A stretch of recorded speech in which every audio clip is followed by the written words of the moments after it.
We live in very uncertain times. No one knows what the future is going to look like 5 years from now. If they tell you that they know, they're probably lying or they're trying to sell you something. And so we're left in this state of kind of disarray or anxiety about the future. And even if you practice meditation and you're grounded and you are in the present moment, the power of now, you still need to think practically about the work that you're going to be doing in the future. Is it sustainable? How are my skills going to be used in society? If you want to be part of society, be a part of society, you need to think about yourself in relationship to the world. You don't just exist in isolation. So this video is aimed at helping you understand some of these foundational principles and skills that you can carry on into the uncertain future. We don't know what's going to happen, but there are a few things that remain essential to our nature, at least within our lifetime. So the first thing is meaning. Everybody wants a sense of meaning. They want to feel like their life is important, that it's meaningful. This isn't something that will change as time goes on.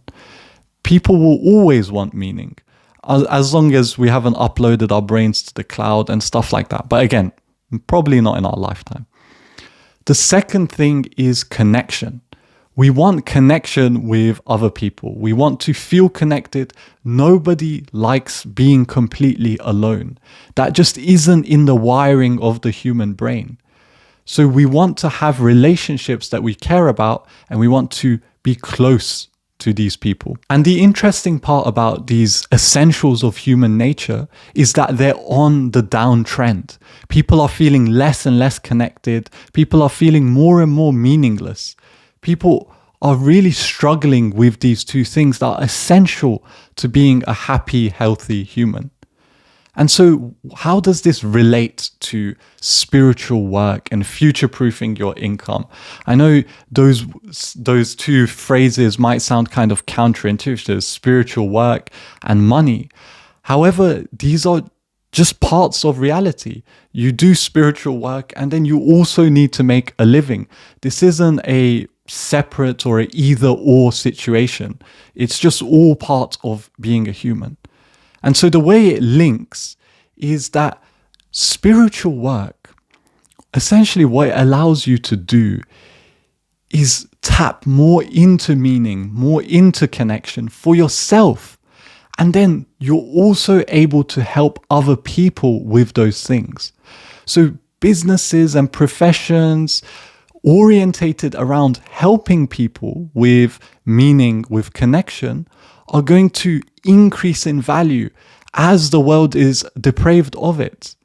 You're going to shine more and more and more if you go inwards and if you build your own connections in your own life, if you build presence, if you build a good mental health, so a good meditation practice, a good level of presence, you're going to shine in the future. These are going to be your tools for being able to navigate uncertain times. You're going to have a basis for meaning, for presence, and you're going to be able to help other people with that. But why should we even care about this? You might be thinking, okay, sure, like that sounds nice and all, but what happens if I don't think about this? And look, I don't want to fearmonger. I think there's plenty of that already out on the internet. However, there are some very real practical consequences of not thinking about the future, just being here now. If you just purely be here now and all your thoughts are contained to this very specific moment that you're in, you're going to have no foresight or ability to plan. So thoughts can be useful for planning and figuring things out.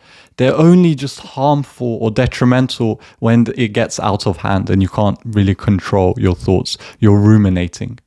This is clear, practical, useful thinking that we're doing here.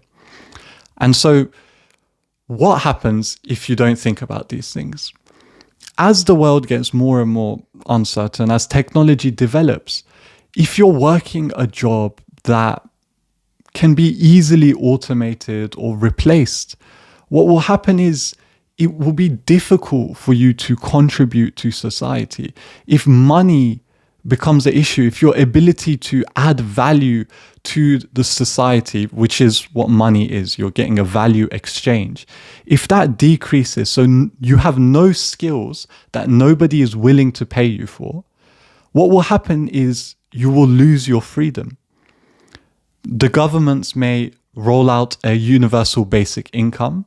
So all of the excess productivity gained from AI might be channeled into just giving everybody a set amount of money. And that might sound all amazing. Oh, okay, I'm getting this amount every day or every month, but you lose your freedom. This means that the government that you're in decides what you do, essentially. They're in control of your money. If something happens, the government turns tyrannical, they control your source of income. You're no longer able to control how you earn. And by consequence, where you live, how much free time you have. Maybe they implement a scheme where you have to do this set number of work to receive your money, and maybe it's work you don't find meaningful. So this is a very real thing. And again, it's not fear-mongering, it's just a fact of reality. The world may turn into a dystopian nightmare. Your internal state might be peaceful, you might meditate 5 hours a day. However, you might very practically suffer, and those around you may suffer because of your inability to contribute to society. And most people are either in denial about this or they just really don't think about it. It's just not on their mind. Maybe this is the first time you're hearing about this concept of future-proofing your income or the future. Maybe it's your first time hearing about the future. I'm just joking, but seriously, most people don't think about the future all that much, or they just assume it's going to be absolutely fine. And it might be, or it might not be. There is uncertainty, and we really don't know. So you might be wondering at this point, how do I know if I'm at risk of losing my business or my job? And how can I know that I will be replaced? Like, what are some key signs that I can look out for to see if my work is automatable and replaceable? And it's actually quite simple. If you can train someone to do it, if there's a curriculum, if there is a set number of rules and you follow a guideline very concretely and you can train someone to do it, then it can be replaced. And you'll notice that connection, or helping somebody connect with their partner, or helping somebody find meaning, these are things that are a bit more abstract, harder to quantify, and harder to train. If your work is very linear and basic, and it's not grabbing various different fields and connecting them and then applying them in a way where there is a bit more nuance, it's most likely going to be replaced. Also, if your work isn't aligned with your strengths and your values, your unique zone of genius, then it's also more likely to be replaced. So people that are at the bottom end or not utilizing their strengths are going to be replaced easier, because AI is just going to come and do that kind of grunt work. Only the people that are excelling at their field or their specific interest, they're passionate about it, those are the people that are going to continue to provide value to society. Another way you can tell is your work easy? Is it very easy to do? Do you struggle at all? Is it cognitively demanding? If the answer is no, then again, likely that AI will replace it. Currently, AI is really bad, and automation and AI is really bad at doing those higher order tasks. So evaluating effectively, creating effectively, these really, really cognitively demanding tasks, AI is terrible, and I mean terrible at doing them right now. So you don't have to worry in the immediate future about those top parts of just the human capability. being taken over. And before I give very practical tips on what you can potentially do to ensure some more security for your work life, for your meaning, for your ability to contribute to society in the future, I want to paint a picture of what the ideal life would look like if you take these things into account going forward. So the life that you could potentially live in the future would be one where technology isn't hindering you. It's allowing you to spread more joy. You feel like you wake up and you can contribute to more and more people. Your ability to help those around you is being propelled by technology, not hindered by it. You have confidence that the work that you're doing is going to continue to be helpful to other people. You're not going to have as much anxiety about the future. You're not going to be as afraid. And your brain is going to be able to generate the motivation to actually go deeper into the work. Because if you are not sure that your work is going to be meaningful in the future, your brain just won't generate the motivation to carry on. You'll think it's pointless. Why am I doing this? This is a waste of energy. I don't know what's going to happen in the future. Why should I try so hard right now? You won't be able to generate the motivation. In this case, you understand that your work is going to be valuable, and so you are motivated to deepen your skills. You have time freedom, you have location freedom, you're not bound by any specific place or government or system. You are contributing to society, and so you, in a sense, buy your freedom, your material freedom. What are the solutions that I would propose?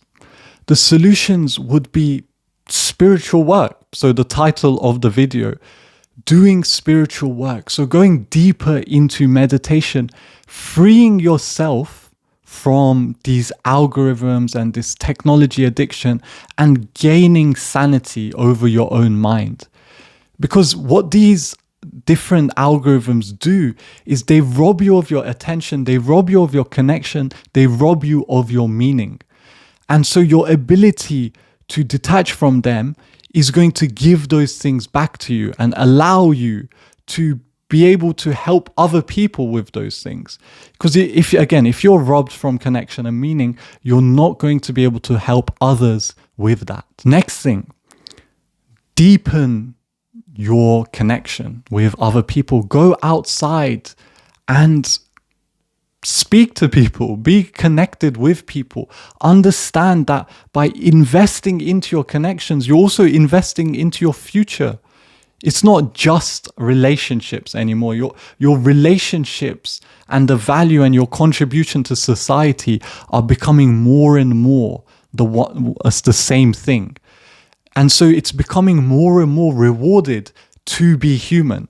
Especially just as the world is going into disarray, being a healthy human, which was maybe the baseline at one point in history, is now the outlier. Being a healthy human, being somebody who exercises, somebody who eats healthy, who has good relationships, that isn't lonely, that meditates every day. Now, this is completely abnormal. If you go out to any city and you look around in any direction, you'll maybe find one or two people that do these things. And so you become an outlier. Your ability to contribute becomes more highly valued. And another thing, learn to think properly, to think at a higher order level. Learn to do difficult, cognitively demanding tasks, the real frontier, the edge of human thinking. So creativity, evaluation, combining various different things and figuring out how they work together. Take all of your interests and think to yourself, how can I combine these interests in a unique way? Gain specific knowledge. So specific knowledge is knowledge that can't be trained. You can't train somebody to do it. It's like you're combining all these different interests. So an example would be like, let's say you're combining martial arts with, or specifically MMA with deep spirituality. Like, who's done that? I don't know anyone who's done that. And maybe there's a niche from it. There's a niche for it. And again, that's just a random, probably terrible example, but it's basically getting all your different interests and making something that doesn't exist already, that people will value. It's your own unique lens and perspective on solving a specific problem. You're solving it from a specific angle. And this is going to be increasingly more and more valuable. Your uniqueness is going to be your value to society. If you don't have a life's work, meaningful, deeply fulfilling work, find that work. That should be your priority, finding that work. Who are you? What do you want to do? Why do you want to do it? How do you want to get there? All of these different things. Start thinking about them. Because if you have meaningful work that is also future-proof, you're just in a perfect spot to basically overcome any uncertainties that may come in the future. You have clear direction, and this will serve you really well. And then finally, align your life's work to those things that we were talking about. Align your life's works to meaning, to connection, to building tools, businesses, software that promote these things. They're going to really, really shine more and more as the future comes on. Okay, to wrap up, basically, you are a spiritual being having a human experience. And so spirit, your consciousness, your depth, that is the thing that is true ultimately. That is the foundation from which everything else arises. And so that foundation persists because it's who you are, it's who everybody is. Your spirit, your truth, your consciousness. And so staying grounded to values and activities and things that play more into spirit, that help nurture spirit, will always position you in favor of uncertainty. Because you're living in truth, you're living in alignment, you're living in a way where you understand how things are. You can see clearly. And so cultivate that ability to see clearly, and the world will reward you. Undoubtedly.